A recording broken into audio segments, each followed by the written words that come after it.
ବର୍ତ୍ତମାନ କୋଣାର୍କ ଏକ୍ସପ୍ରେସ୍ ପାଇଁ ଆମେ ବାହାରିବୁ।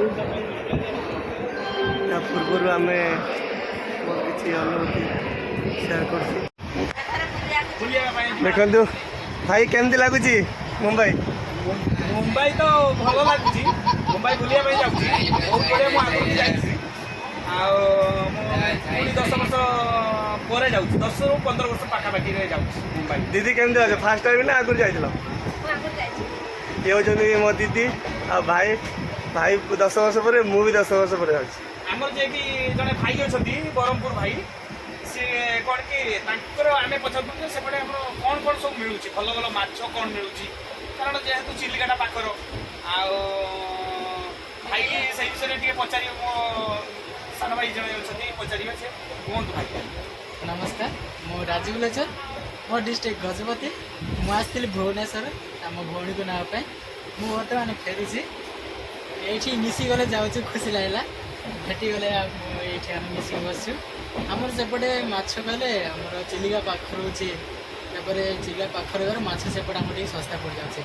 ସବୁ ମାଛ ଆମକୁ ପାଖ ଯେହେତୁ ପଡ଼ୁଛି, ମାନେ ଟ୍ରାନ୍ସପୋର୍ଟେସନଟା ଟିକେ କମ୍ ହେଇଯାଉଛି। ଆମର ସେଥିପାଇଁ ଆମ ସହଜ ମାଛ ସବୁ ମିଳୁଛି। କଉ ମାଛ, ମାଗୁର ମାଛ, କେରାଣ୍ଡି, ଚିଙ୍ଗୁଡ଼ି, କଙ୍କଡ଼ା। ଆମର ଚିଲିକା ଡାବାରେ କଙ୍କଡ଼ା ବହୁତ ଭଲ ଲାଗେ। ସେଇଠି ଯିଏ ଖାଇଥିବ ଥରେ ମନେ ପକେଇଥିବେ ଚିଲିକା ଡାବା ସ୍ପେଶାଲ କଙ୍କଡ଼ା ଝୋଳ। ତାପରେ ଆମର ସେପଟେ ପରିବା ବି କମ୍ ହୁଏ। ଯଦି କାଟୁ ସେଇଠୁ ପରିବା ମନେକର ଯିଏ ନେବ 2 ଟଙ୍କା 5 ଟଙ୍କା, ସେଇଟା ଯଦି ବାହାରକୁ ପଳେଇଲା ବୋଇଲେ 30-60 ହେଇଯିବ। ପରିବା ବି କମ୍ ଅଛି। କଙ୍କଡ଼ା ଖାଇବା ଯେଉଁ ମଜା ଲାଗୁଛି ପରା। କଙ୍କଡ଼ା କଷା ଆଉ କ'ଣ କ'ଣ କଙ୍କଡ଼ା କ'ଣ ଆଇଟମ୍ ହୁଏ? କଙ୍କଡ଼ା ମୁଁ ଖାଲି ଖାଇଛି ନା, ଏଠି ମାନେ ତାର କଙ୍କଡ଼ା ପୁଡ଼ା ହୁଏ ନା, ଯେଉଁ ମାଟିରେ ଦେଇକି ତାକୁ ଖାଆନ୍ତି, ପୋଡ଼ିକି ଖାଆନ୍ତିନି ସେଇଟାକୁ ଖାଆନ୍ତି ନା। ଭାଇ ଦେଖ କ'ଣ ମାନେ କଙ୍କଡ଼ାକୁ ପୋଡ଼ିକି ଯେଉଁ ଖାଇବା ଯେଉଁ ମଜା, ବଡ଼ ବଡ଼ ରସୁଣ ଦେଇକି। ଆଉ ଗୋଟେ ମାଛ ଯେଉଁ ବାଁଶ ଦେଇକି ମସଲା ଦେଇକି ବାଁଶ ଭିତରେ, ବାଁଶ ନଳରେ ତାର ଯୋଉ ମଜା ବହୁତ ବଢିଆ। ବହୁତ କେବେ ଖାଇବ ଜାଣିବ, ଏକଦମ ମସ୍ତ କରି ମଜା। ତାକୁ ମାନେ ଆନ୍ଧ୍ରା ଷ୍ଟାଇଲରେ ବି ଜଙ୍ଗଲରେ ମୁଁ ଦେଖିଛି, କେବେ କେବେ ଜଙ୍ଗଲରେ ବହୁତ ପୋଡ଼ନ୍ତି। ଦିଦି କେବେ କେବେ ମୋ କଙ୍କଡ଼ାକୁ ଆସିକି ଦେଇଛନ୍ତି। ରସୁଣ, କଞ୍ଚା ଲଙ୍କା, ଜିରା ବଡ଼ି ବନେଇ ଛେଚି କରି ମୋ ଶ୍ୱଶୁରର ଫେଭରାଇଟ୍। ଆଉ ଭାଇ ବହୁତ ବଢ଼ିଆ ଲାଗିଲା ଭାଇ, ଆଉ ଆମ ସାଙ୍ଗରେ ସେୟାର କଲ। ଆମର ତ ଆକ୍ଚୁଆଲି ଆମେ ଏମିତି ଏଣ୍ଟରଟେନମେଣ୍ଟ ସବୁବେଳେ କରୁ। ଗୋଟେ କଥା, ଆମ ଗାଁରେ ଆମେ ଜନ୍ମ ହେଇଛୁ, ଆମେ ଏଠୁ ମିଡ଼ିଲ୍ କ୍ଲାସ୍ ଲୋକ। ଆମେ କ'ଣ ଓଡ଼ିଶାର ବିଲଙ୍ଗ କରୁ, ଆଉ ଏଠି ଶାଗ ପକାଇ ଖିଆ ଆମେ ମାନେ ନିଶ୍ଚିତ ଆମେ ଇଏ କରୁ। କିନ୍ତୁ ଗୋଟେ କଥା ସବୁବେଳେ ଭାବିଥିବ ଯେ ଯେଇ ଦେଶରେ ଗଲେ ଆମେ ପଖାଳଟା ଖାଇବା ପାଇଁ ଆମେ ସବୁବେଳେ ଆଗ୍ରହ।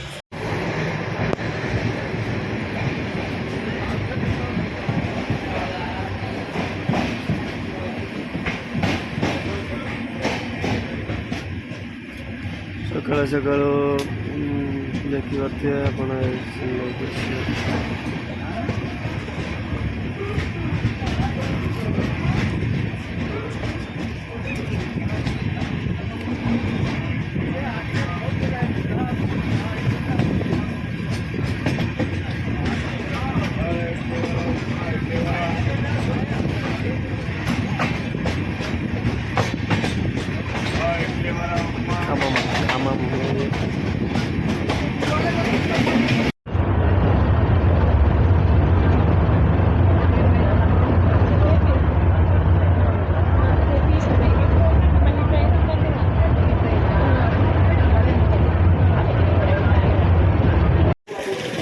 हाय फ्रेंड्स, देखते सकाल सकाल मौसीर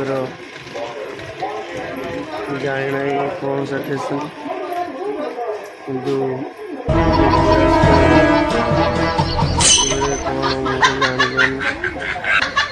लगुच निशा मिशा कौन अच्छी बोधे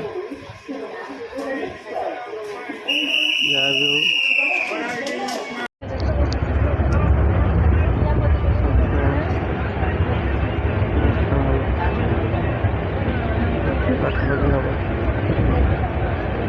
खरा भी हूँ विश्वास कर मुंड खाली बिंधुचे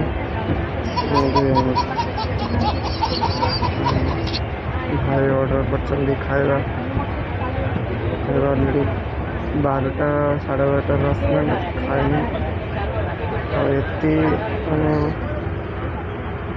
ମୁଣ୍ଡ ବିନ୍ଧୁଛି ମୁଣ୍ଡ ବିନ୍ଧୁନି ବହୁତ ଗରମ ମୁଣ୍ଡ ବିନ୍ଧା କମିଯାଇଛି କିନ୍ତୁ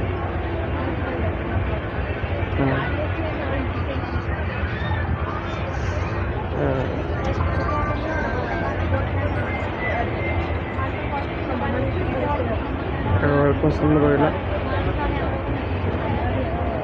ମୁମ୍ବାଇ। ହାଏ ଫ୍ରେଣ୍ଡସ୍, ଦେଖନ୍ତୁ ମୁଁ ବମ୍ବେ ଯିବା ବାଟରେ ଏ ଦୁଇ ଭାଇଙ୍କର ଖାଇବା ଦେଖନ୍ତୁ ଟିକେ। ସିଏ ଲଙ୍ଗଳା ହେଇକି ଏକ କରିଦେଲାଣି, ଇଏ ଲଙ୍ଗଳା ହେଇକି ଖାଉଛି। ତାଙ୍କର ପ୍ୟାଣ୍ଟ ନାହିଁ, ଜାମା ନାହିଁ, ଇଏ ଆମକୁ ଦେଖୁଛନ୍ତି। ଏଇ ହେଇ ଦେଖ ଦେଖ ଦେଖ ଦେଖ ଏଇ ଇଏ ହେଲା ରାମ, ସେ ହେଲା ଶ୍ୟାମ। ରାମ ଭାଇ ତାଙ୍କ ନାଁ କ'ଣ? ରାମ ଶ୍ୟାମ ନା? ତାଙ୍କ ନାଁ ହଉଛି ମଧୁଗୋପାଳ। ସେ ନଙ୍ଗଳା ହେଇଛନ୍ତି କାହିଁକି? ନଙ୍ଗଳା ହେଇଛନ୍ତି ତା ମା କହିଲା ମୋ ପାଖରେ ପ୍ୟାଣ୍ଟ ନାହିଁ, ଆଉ ଏବେ ତ ସବୁ ଛୋଟ ଛୋଟ ପ୍ୟାଣ୍ଟ ପିନ୍ଧୁଛନ୍ତି, ସେଇ ପ୍ୟାଣ୍ଟ ବି ସେ ଦେଇ ପାରୁନାହାନ୍ତି।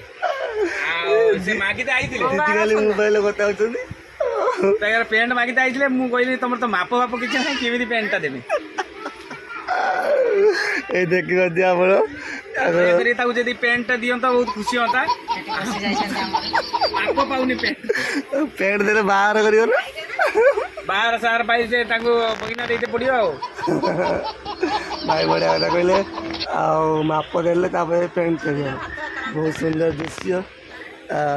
ତାଙ୍କର ଏଇ ଯେଉଁ ବାହାଘର ଭୋଜି ପାଇଁ ସବୁ ଆୟୋଜନ ପାଇଁ ହବ, ସେ ଯୋଜନା ଚାଲିଛି। ତାଙ୍କ ଷ୍ଟାଫ୍ ସବୁ ବସୁଛନ୍ତି।